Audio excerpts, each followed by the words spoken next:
بدون د شک اول قرآن دی صورت نبی دی کې شک نشته دی. هغه نه بعد یو چې دی د لین سټارټ اپ ولولئ. دویم چې دی ریډ پیپل لایک ا بوک، انسانان ولوله د کتاب غوندې ولوله. سایکولوژي ادرس د سایکولوژي انسانان وپېژني. دریم چې دی هو کنټرولز د ورلد. زه ځکه در کوم چې ته څو شیان نه خبر شي. هو کنټرول د ورلد نوم چومسکي لیکلی دی.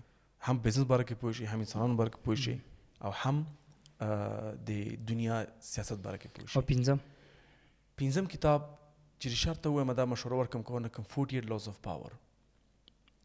یاره دا به مشوره ورنه کړم ځکه دا ډېر نیګیټیو طرف ته ځي، انسان ډېر نیګیټیو طرف ته وړي. یو بل کتاب دی چې میوزک میډ می ډو اټ، انګلیسي ټایټل یې دی میوزک میډ می ډو اټ.